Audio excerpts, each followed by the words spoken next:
diligently on scene and behind the scenes to support the rescue and recovery efforts. Yesterday I provided some insight into our salvage operations as well as the iterative cycle that we've used to make sure that we're doing that in close coordination with Unified Command.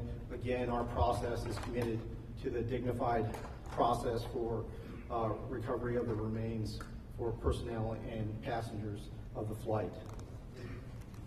As part of today's operations, we did conduct some work stoppages associated with human remains.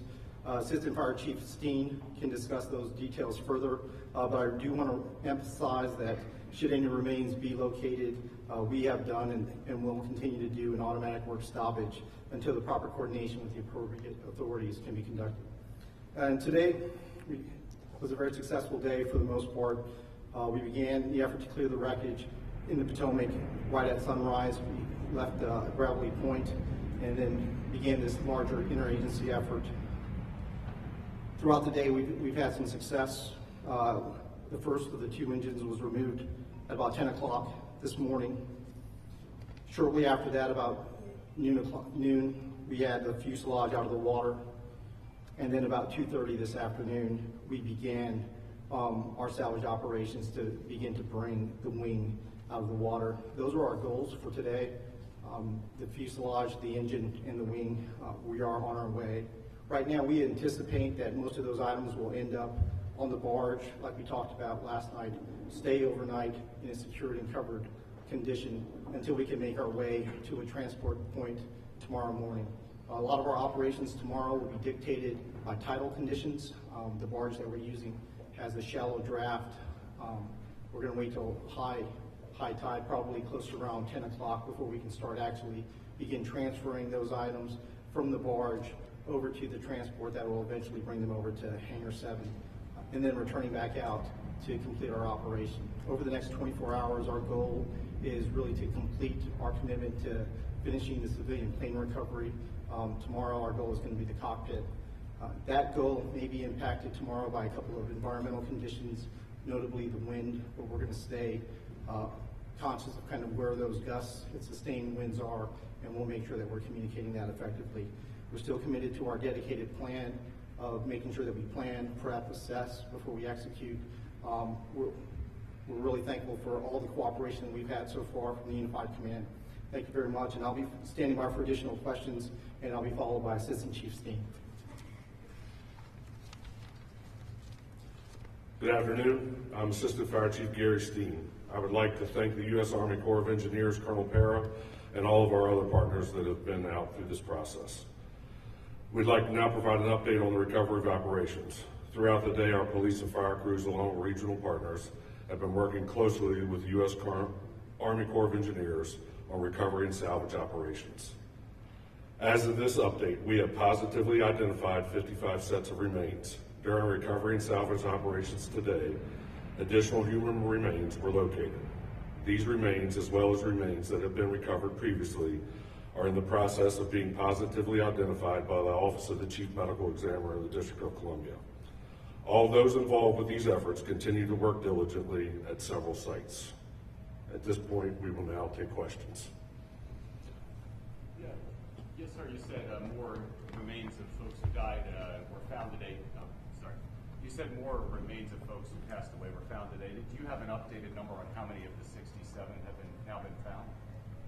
No, we're still at 55 positively identified. Yes, sir. Question for Colonel Ott, if I may, sir. We talked yesterday, you said these were experienced pilots, they knew this airspace.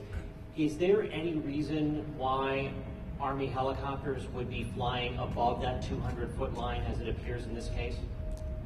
Yeah, so I think it's important for us to not speculate, because there are all kinds of reasons that you could deviate from an altitude. You know, something as simple as a flock of birds is in front of you, or you may deviate if you see something that's an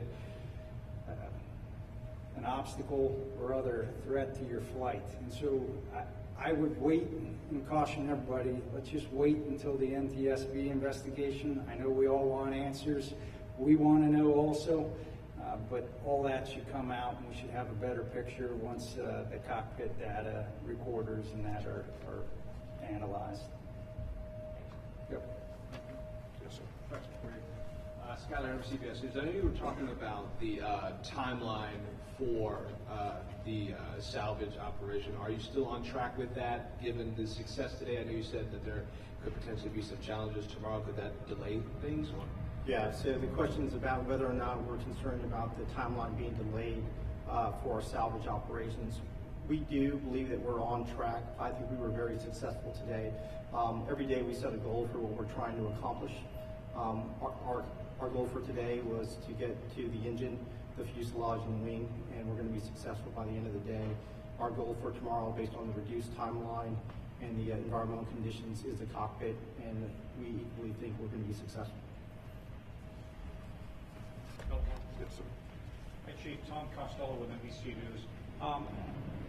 Could you talk about the emotional toll that this must take on these divers who are in the water and trying to recover the remains of these victims, and do it, as you've said over and over again, in a dignified manner, but presumably you're dealing with children and parents and families. I'm just wondering what this does to the divers who are in the water. So the question was about the emotional toll that this takes on the divers and first responders, and even on all of our other partners, right? So this is tragic, right? And we've had peer support in place since the first hours of the incident to help provide that additional help that they need, and we will continue with that throughout the rest of their careers if necessary to provide them that support. But I mean, it is tragic, and everything imaginable that you can think of, right? That is what they're dealing with day in and day out, and we're going to continue to provide support to them. Yes, sir. Can you describe how you came up with this plan to strategically take out each of those elements that you just described? Yeah, so the process that we do, and this is typical for most salvage operations, is to ensure that you understand the environment. So there is a series of iterative events that kind of inform the dive and salvage process. First, like we said, is a wide area scan that gets us down to a localized area. Once we get to that localized area and we're at the wreckage, there's a dive survey that really kind of informs the conditions at that point, and we have to understand the structure to inform the next part, which is the salvage plan. The salvage plan is really the execution of kind of how we're going to lift that day.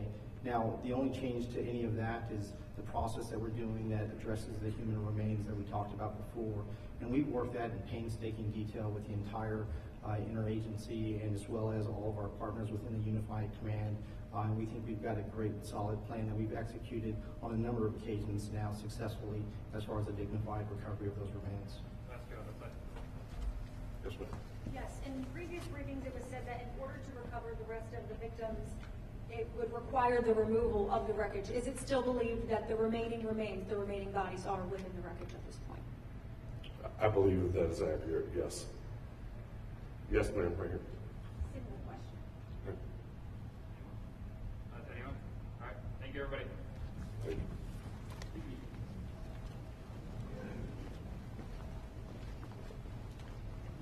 Thank you.